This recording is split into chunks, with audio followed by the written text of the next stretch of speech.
So, happy un-Brexit Day, everyone, or not Brexit Day, or what was meant to be Brexit Day. We're meant to be like -1 of true Independence Day, according to the calendar, and apparently we're meant to be truly governed by British laws, even though Parliament has had and been making laws pretty much all this time.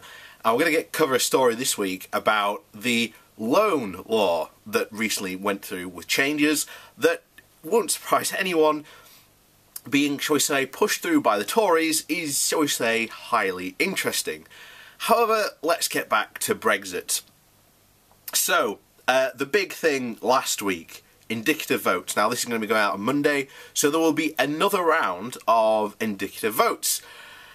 And who knows what's going to happen there, because as is becoming a normal phrase uttered within the same sentence of Brexit, we don't know what's happening, or we don't know what's going to happen next.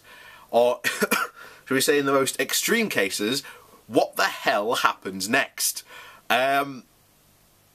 We don't know, to be honest, and that's really the true thing. And Brexiteers should be absolutely blamed for this. And all the MPs and people and groups that campaign to leave should absolutely be taking the blame for this. Because they said, oh, let's leave, and then promised all these things that haven't been delivered upon, even in 2 years, have pretty much been shown, yeah, they're not going to work out like that. These things are impossible. So, what have they been trying to do? Well, first of all, the blame game has been starting, and oh boy, we're going to cover quite a serious blame game that's been going on, but we'll get to that in another video. But their main objective is, and always will be to blame the EU. Oh, it's not our government's fault, it's not us that have been passing these laws, it's the EU, how dare they bully us? And we covered this a couple of weeks ago again. They have, Brexiteers and leavers in general seem to have this victim mentality of it's not our fault, it's the EU's fault. Well, during these past 2 years, the EU has literally been going, what do you want? And then the British government has turned around and gone, hold on, let us check. And we've been negotiating with ourselves. This is the big rub of it all. And as usual, this entire thing, all Brexit comes down to is trying to keep the Tory party together. Because before Chequers was even announced, Theresa May spent all that time toying and promising the leavers of her party and the remainers in her party different things to try and come to some sort of agreement, and she comes up with a plan that essentially satisfied no one, to a point where Prime Minister's flagship, or not even a Prime Minister's, a government's flagship proposal and is being downvoted with 2 of the most historic defeats in parliamentary history, and defeated for a 3rd time. And it gets even more hilarious when you look at the ERG. Where the ERG, you had Jacob Rees-Mogg say, oh no, I'll back the deal now. And then you had the ERG's deputy chairman come out after the vote, came and said, well, you know, when Remainers are saying, yeah, let's vote for it, you know it's a bad deal.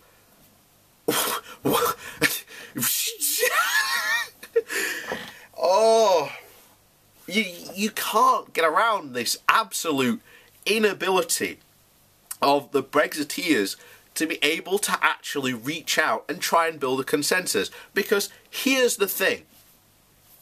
All these hardcore Brexiteers are desperate for a no deal.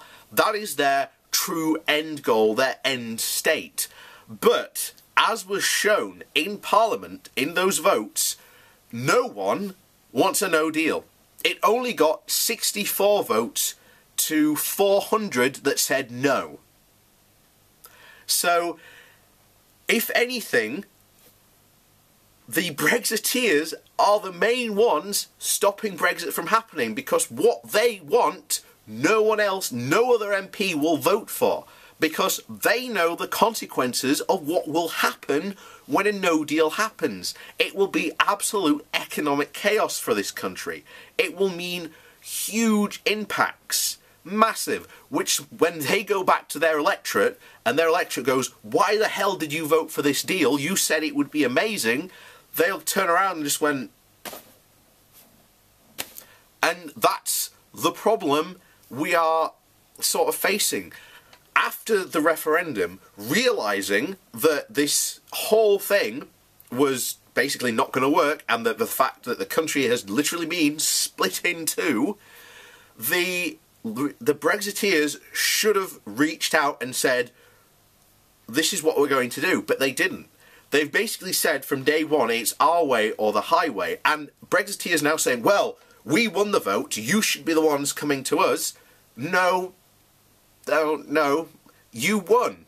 You should be the ones coming to us to get us on board with your plans. But oh, that's right, there was no plan. And as I've continuously said throughout all these videos since we started covering Brexit on this channel, when Leave and the unofficial Leave campaign were touting Brexit, they were touting pretty much every idea under the sun except a no deal.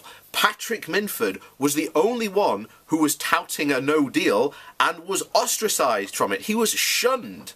And now you've got all these people saying, well, we could remain in the customs union and the single market. Remember Daniel Hannan? Only a fool would talk about leaving a single market. He wasn't the only one to say it. But here we are, leaving the single market, with them now saying, well, we think no deal is a perfectly valid option. Once again, the idea that you could boil down to this really complex decision to a yes or no vote was absolutely ludicrous.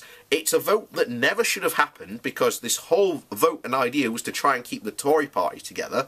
You then have the actual vote itself being horrifically undermined by, again, the Leave side of the campaign of overspending to basically get a 2% swing. You then have the Leave side lying about the prospects of Brexit and the directions that they could go in, which they are now lying about saying and denying that they said in the first place, even though they said it. And you now have a process of where you've got a parliament that is split but doesn't want a no deal. And ironically, you have the DUP who have said that they are for the union. Here's the thing. If I were the independents, what I would be going to Arlene Foster is I would be going to her and say, look, Brexit breaks up the union.